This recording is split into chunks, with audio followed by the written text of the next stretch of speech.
So we have at the bottom of the group, not necessarily the top, but number 15, the Devil card. And I just want to make sure that you can see all these. Then we have another major arcana, number 10, the Destiny, which of course is the Wheel of Fortune, which doesn't necessarily come out that often.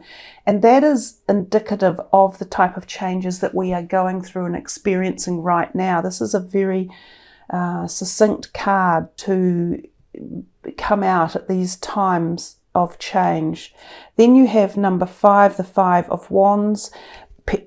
John Holland, because this is his deck, he calls it obstacles and challenges.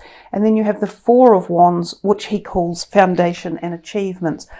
So I feel as if we could almost split the reading into 2 subgroups. It's these two and these two, if you like, although they haven't come out right next to each other.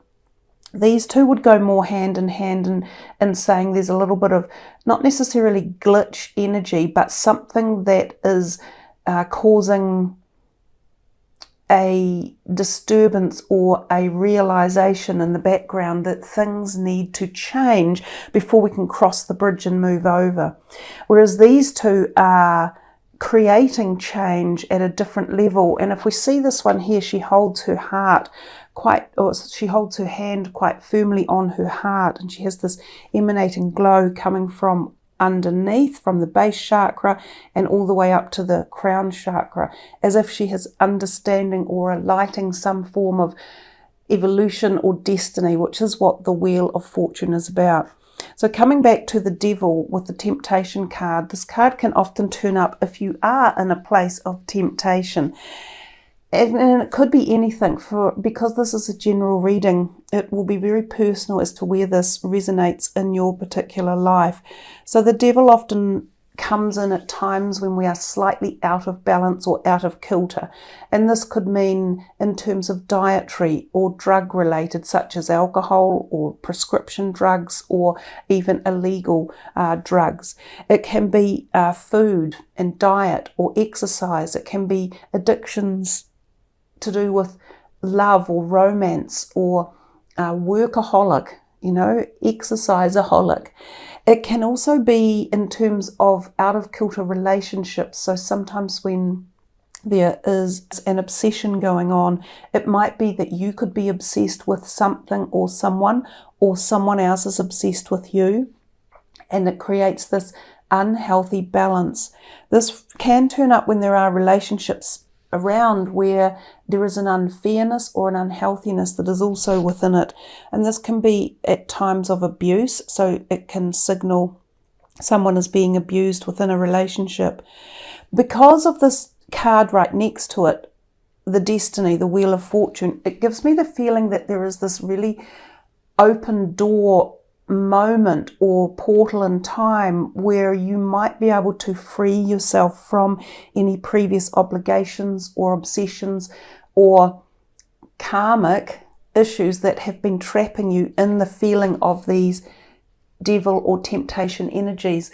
I've told most of everyone else I've done the readings for that as these planets of big alignment came in the sign of Capricorn, they seemed to have come with them a really intense ability to move, shift and shake karmic issues around. And some of the karma, if it's been around for a long time and if underneath work is being done to clear it, there's an opportunity where the doors will open and you can be freed to a certain level of some karmic influences that may have been going on in your life. Now, sometimes these are representative of family karmic issues, so family lineage, DNA issues. These can be lightened or lessened, and for some they could be released altogether.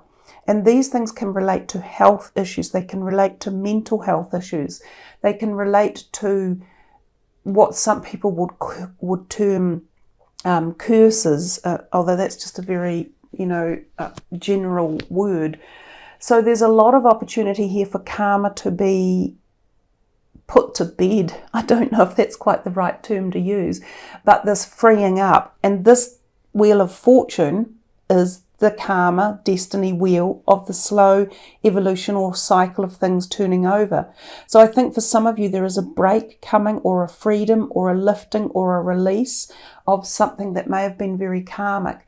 Now the other thing too is that this may have been past life karma issues. So it not even necessarily is really in your face in this lifetime. It might be something that has been simmering away or has just been attached to the soul. And the soul can sometimes feel very heavy because of this. It can feel like it's dragging something around, but you can't pinpoint it.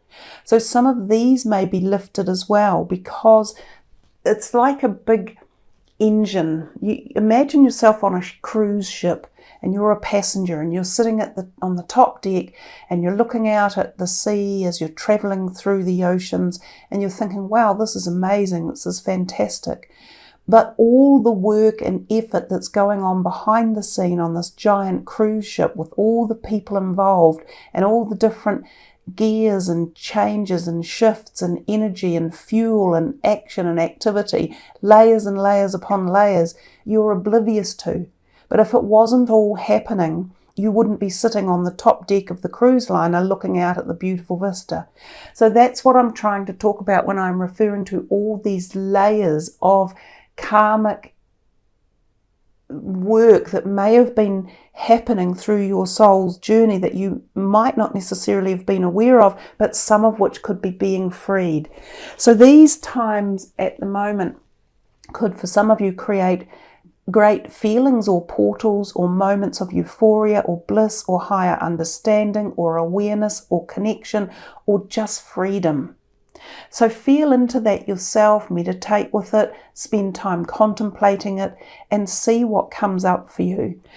But the destiny wheel, they're linked in together. That's the message I'm getting for those two in particular. The destiny wheel can also be about, just in coming back to this lifetime, a change of options, a change of directions, and this can possibly be around career choice, partnership choices, homes, places you live in, countries you live in, philosophies, viewpoints, financial status.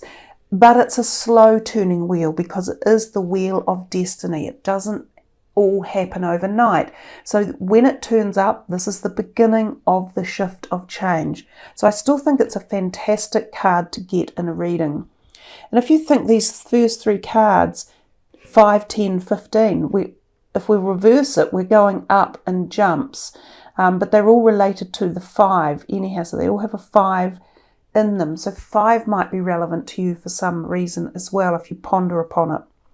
We come to the 5 of Wands, and we have the obstacles and challenges. Again, this is temporary. He can easily work out what he needs to do to cross the bridge. But when he comes to this challenge, he has to apply some sort of method or intelligence or concept or thought or plan into place. So this is the Wands, and this can often be associated with career or creative resources or forces. So some of you may find a temporary block or glitch or something that prevents you from moving forward at this time. This might be a timing card, so it might represent 5 days or weeks or even months in terms of what needs to happen before change can take place. It also often represents 5 people. And even though it's a Wands, communication can be very important at this time, in as much that communication using the right words and interacting with others can help create the missing link for this bridge so that you can move forward. So think again about what that could mean for you in particular. We come to this last one that popped out, and this is the 4 of Wands. It is happy homes, and this is foundations and achievements. So oftentimes this card is referring to extended families. Sometimes you move in with an extended family, or they move in with you, or you create a new blended or extended family. This can be also attending things like weddings or happy ceremonies, birthday celebrations, wedding anniversaries, engagement parties. It can be purchasing your first home. So some of you might be about to embark on that, or building a home, or something to do with the projects around the home. Some of you could be renovating or selling a home as well. When this card turns up with the rainbow in the background, it's fairly fortuitous, and it generally means good tidings and good luck will come with you concerning your foundation and achievements around the home sector. Now, this can be a new job, and some of you may shift home to go to a new job in a new area of life, and that ties in really well with this destiny card as well. So heaps of different messages from within here. What it can also indicate is that it can be that you are moving into a happier home environment, especially if you have been in one that has been troublesome or out of balance or out of kilter. This feels as though there's some sort of lightening coming, a freeing up of energy. So quite nice cards from the John Holland deck. The 4 of those arrived at once, so I think we'll leave it with that at this point in time. I've pulled 4 decks out for you to be involved in for the reading. So let's see what comes for numerology for you. Creativity, exactly. And the wands are the creative sign in life, and you had the 2 wands that have come out, and that is the number 3. I also look at it with the yellow, and the yellow of course is intellect, and we find our creativity through our thoughts. But creativity also requires a degree of daydreaming and the letting go of control. Often we'll come up with our most resourceful creativity and ideas when we are in a bit of a state of daydreaming. Oh my goodness, they just shot off, and there's a whole bunch of them down here. So I'll just retrieve them.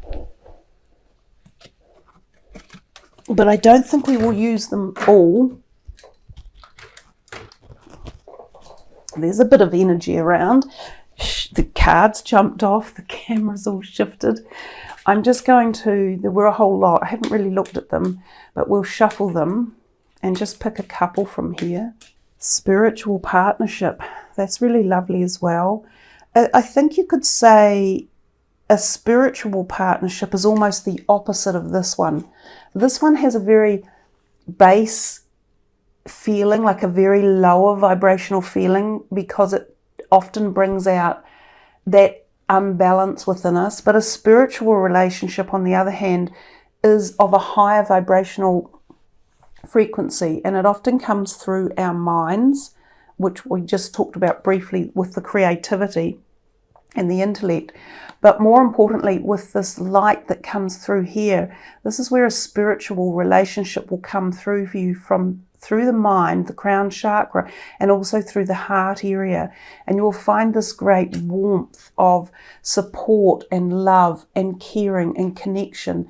And possibly for a lot of you, in a spiritual relationship term, a connection to past life experiences together as well. So let's just see what else pops out of here.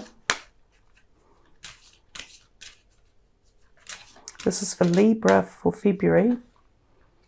Perseverance, another number 4. So 2 number 4s there next to each other. And I think the perseverance could be patched up really well with these obstacles and challenges, of which I said they were temporary anyhow. But perseverance, working through the situation with yourself, ideas, concepts, or with other people, and also perseverance in knowing that any cycles like this are on the cusp of change, and that the brighter, happier energies of this other 4 are coming your way, especially if you focus on them and allow that vibrational energy to enter into your daily life and into your spiritual awareness as well. So with that, we will take a look at some of these for you. These are the Pixies and Elementals. I haven't had them out for a while. You're the first to get them out for these readings for February. Assertiveness. Yes, stand up for your beliefs and only say yes if you really want to. Again, we're getting more confirmation of regaining strength, being able to step free of any bondage or holds that may have been taking place for you that could have been subjugating you or putting you into a place of loss, lack, or fear or worry. And whether this is your own being, like your own feeling of being locked in or worried or unable to escape from something that you've experienced or created, or whether this is involving someone else who has had this hold over you and created a feeling of lack or loss or fear. This assertiveness will be coming through to you as you gain the momentum to prepare yourself for the changes of the Destiny card and the Wheel of Fortune as that all rolls around for you and allows this freedom. I'm not going to say escape because that's the wrong word. It's definitely a freedom. Escape sounds like as if one might be desperate or in a hurry. There's no need to be in a hurry because you will have perseverance and assertiveness to apply to any lower vibrational energies around you. And with assertiveness and perseverance, you'll win no matter what. This could even be things like at work with co-workers that have been mistreating you or, not where you might have felt there was an unfair or unbalanced situation where you haven't been considered appropriately or you haven't been treated well. So the temptation of the Devil card can span many, many different areas. And in fact, it also represents the Capricorn energy as well. So it could even represent a Capricorn person in your life. The pregnancy card has flipped out. Sometimes this does refer to pregnancies literally. So someone might be pregnant around you. It could be yourself. It could be a partner or a family member or friend. Now, the other thing is, it says on the card, the birth of a child brings great blessings to you in the world. And we talked about families before and growing families, extended families. So this can be a new child coming into your life that comes to live with you. So it might be a slightly older child like this that you perhaps meet, form friendships with, or becomes part of a family member or a team unit as well. And for some of you, you might fall pregnant, and this might have been a long-awaited pregnancy as well. As I say, these are the times of change. Let's see what else is in here for Libra for February from the elementals. Ask for what you want, and you have to ask. If you don't ask, you're stopping the flow of giving and receiving. So if you forget to ask your higher self or your celestial helpers or the cosmic universe or the collective conscious, what's going to happen? Nothing. Nothing happens, nothing changes, and you just sit there going, whoa, this is great, I'm not enjoying this. So you must ask for what it is you want. Emotional healing. As your heart heals of old emotional pain, you receive new blessings and love.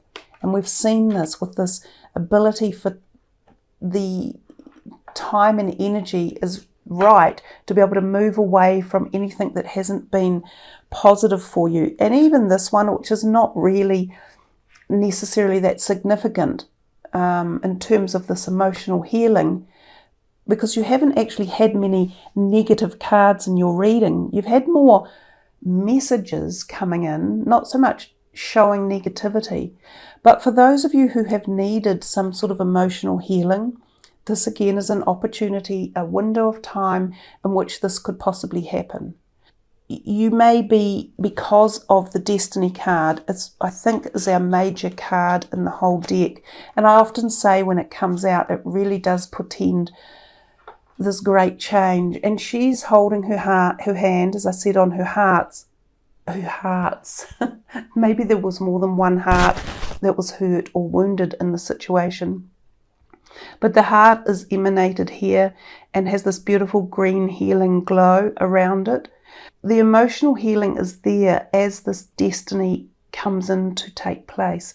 And just remember, it could be quite a long-term process, but I think that you will grow immensely from it and you will feel this freeing up. If we look at the last card that came in, we have summer.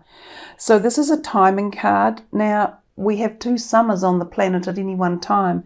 So consequently, here in the southern hemisphere, it is our summer now. So for some of you, this might be an answer coming soon. It doesn't mean it's a whole wheel of evolution right now, but something about emotional healing, or this new home, or finding an answer to this, or allowing this to move out might be happening soon.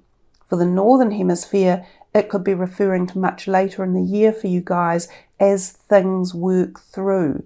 You know, as I said, it's a slow turning wheel. But it doesn't just have to be referring to the emotional healing. This can be referring to something that you are planning or have already put into action. For some of you, this could be something like a potential change of job, or a holiday you're planning, or a potential sale of the house, or buying a new house. These may be a little bit further away than right now, but you're putting the plans into place.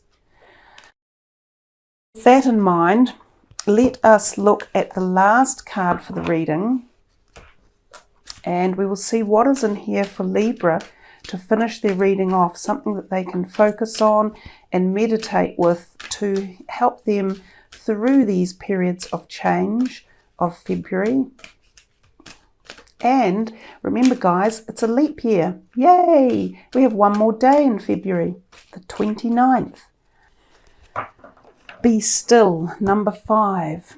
So I'm going to read to you from the book because I find that the book is very powerful. I will just move these out of the way. To the mind that is still, the whole universe surrenders. Be still, breathe. Find that well of tranquility and serenity within you. There are times when life feels chaotic. Circumstances and relationships test and challenge you with conflicting emotions and inner storms. Sometimes your emotions are felt deeply, and you may have moments of outbursts that express pain and inner rage. Feel the emotions and try to understand what has come forth from you. See the origins from which this reaction was born. There will always be triggers, dear one, and storms will pass. But how you react makes all the difference to the severity and longevity of the storm. Who you are is best seen when you are challenged, pressured, and put to the test. Will you react with rage, spite, and bitterness, or with peace, love, and compassion? If you react with anger and spite, do not be disheartened. Simply see that this is where you are at this time. Be gentle with yourself and go within to explore the deepest recesses of your hidden self. Find the root of why your reactions are so. Send this part of you love and compassion and feel the healing light of love spreading through your entire being. You are the love, peace, and tranquility and serenity that you seek. It is you. Know it, feel it, and be it. Be the peace that others seek. Be the stillness that others crave. Be the compassion that others need. In this stillness there is clarity and peace. So go forth and be that gentle voice that calms the storm. And there's a mantra you can use for that. Great Spirit, lead me to the still waters within myself so that I may find peace. And the associated chakras are the sacral and the solar plexus. Be still. Even reading it brought a sense of calm. It's a lovely set of cards, this, from Nari Anastasia. And some of the words, you know, each time you read one of the different cards, they seem to create this subtle background energetic connection or feeling. And that one certainly brought in a degree of calm and peace and stillness. And I think too, with so much going on in the world, so much happening, we're often really, really just banging around so fast paced that we forget to be still, that we don't set an alarm clock to be still. We only set our alarm clocks to get up and start racing and getting into action. So maybe that's something that could really benefit you as you journey into February at the beginning of this new decade, finding moments of stillness from within and caring compassion for yourself and then for others, of course, as well.